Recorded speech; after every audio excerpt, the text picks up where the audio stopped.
Quando as meninas são jovens, imediatamente os professores têm o estereótipo de que aquilo não é para elas. Não é para elas ser cientista. Em casa, as meninas, assim, uma menina de 5, 6 anos começa a experimentar o mundo. A primeira coisa que um pai e uma mãe diz, não mexe aí que tu vai te machucar. Não toca aí que tu vai te sujar. Enquanto os meninos podem voltar sujos para casa, eles podem experimentar. Quando não dizem assim, não mexe nessa ferramenta, deixa teu irmão te ajudar. Então, as mulheres, ao longo do tempo, recebem essa mensagem clara, não é para ti. Isso aí não é o teu mundo. Então, tu traz isso desde toda a infância. Chega no ensino médio, ela recebe uma segunda imagem. Mulheres têm que ser bonitas, charmosas e interessantes. Cientistas não são bonitas, charmosas e interessantes. Cientista não é para ti. Ou, mais cruel, tu vai ter que fazer uma opção. Ou tu vai ter uma cientista, ou tu vai ser uma mãe de família, etc. Então, mas algumas vão para o desafio. E quando elas entram no ambiente acadêmico, elas se sentem umas impostoras. Por quê? Porque se tu entra numa sala, meu primeiro dia de aula, que é igual ao primeiro dia de aula das meninas que entraram para física na Universidade Federal do Rio Grande do Sul, que vão começar a aula em março. Vão ter 40 alunos numa sala de aula, vão ter umas 4 meninas. Tu olhas, não é para mim. E aí tu começa a ver que no percentual de professoras, no máximo, tem 20% de professoras, no máximo, num bom lugar, que a URGS é um bom lugar. Na área de física, uns 20%. Há locais do Brasil que não tem nenhuma mulher. Mas aí tu olhas e diz, não é para mim. Aí tu começa a observar que a liderança, as mulheres que dirigem grupos de pesquisa, não existem. Então tu pensas, não é para mim. Aí tu observas que essa carreira é uma carreira que tu tens que fazer graduação, mestrado, doutorado, tudo sem emprego. E aí tu vais conseguir um pós-doutorado no exterior. E aí quando tu tiver uns 35 anos, quem sabe tu vais conseguir o emprego. 35 anos. E onde é que está aquilo que a maioria aspira? De casamento, família. Como é que tu vai ser casada e ter uma bolsa de pós-doutorado que vai ficar 2 anos no exterior? Como é que tu vais articular essas coisas? Então, tu já fica imaginando, não é para mim. Dentro da universidade, eu primeiro senti um sentimento de muita solidão.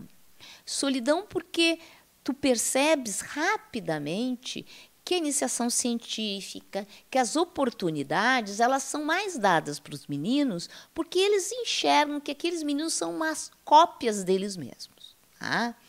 Mas entrei, fiz mestrado, fiz doutorado, fui para o exterior fazer um pós-doutorado, fiquei 2 anos fora. E o momento em que eu realmente percebi que havia alguma coisa, o meu caminho seria mais difícil, foi na volta.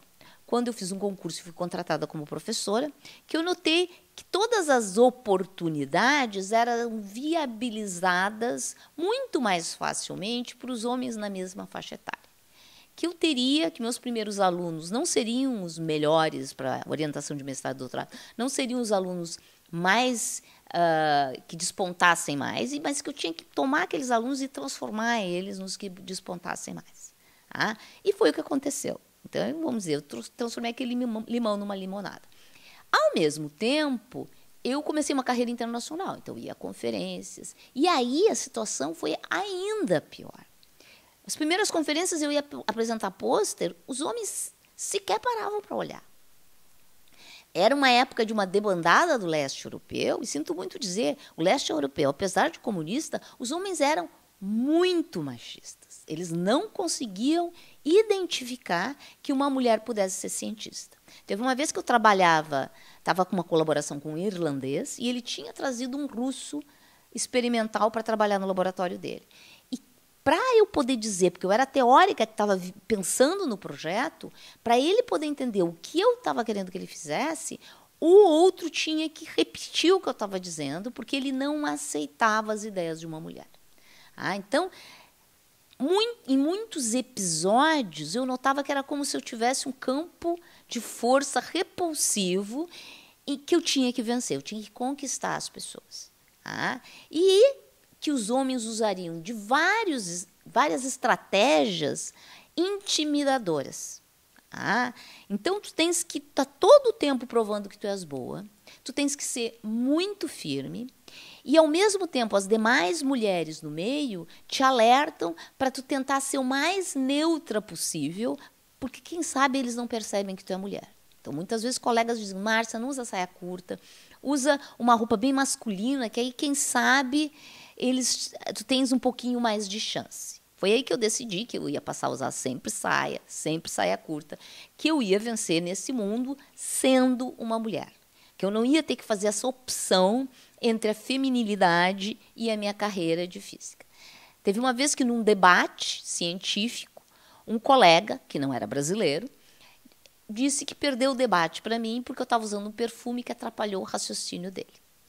Então, são pequenas coisas que fazem com que, por um instante, tu te sintas intimidada.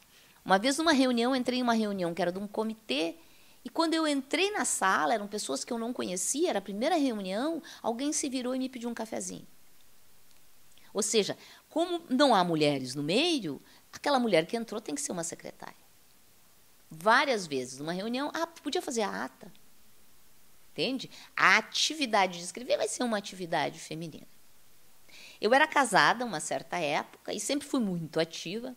E um colega do meu ex-marido disse para ele, não te preocupa, quando ela tiver filho, isso vai frear um pouco a carreira dela. Numa expectativa de que, em algum instante, a mulher vai deixar de ser ativa. E, por isso, ela não é uma boa ação da Bolsa de Valores para eu apostar o meu dinheiro. É como se todos, o tempo todo, esperassem que tu fosse não conseguir conciliar a carreira, a família, a tua vida. Precisamos fazer uma mudança. E essa mudança passa tanto por uma educação em que a mulher se reconheça não como uma impostora, mas como uma atriz principal em qualquer tarefa que ela quiser desenvolver. E, ao mesmo tempo, vamos viabilizar que mulheres possam realmente estar em todo lugar, porque, afinal, lugar de mulher é onde ela quiser estar. Eu vou estar sempre presente em comissões, em comitês, em que eu vou ser a única mulher da sala. Isso é muito solitário e tu te sente assim, quando tu tentas levantar esta questão, que são as questões das dificuldades das mulheres, tu tens que levantar com muita segurança, porque os homens não vão abrir mão do privilégio que eles têm barato. Eles só vão abrir mão do privilégio que eles têm se eles notarem que a sociedade toda ganha com isso. E, antes de tudo, eles têm que reconhecer que tem um privilégio. E ninguém gosta de reconhecer que tem privilégio. As pessoas preferem pensar que elas estão ali porque elas são maravilhosas. Então, tu tens que primeiro mostrar, olha, tem um problema, e depois de mostrar que tem um problema, tu tens que fazer uma desconstrução desse problema, e as pessoas têm que notar que vão, sim, ganhar muito, a sociedade vai ganhar muito, elas individualmente vão ganhar muito se tiverem mais mulheres, se tivermos mais negros, se nós tivermos um ambiente que seja mais plural.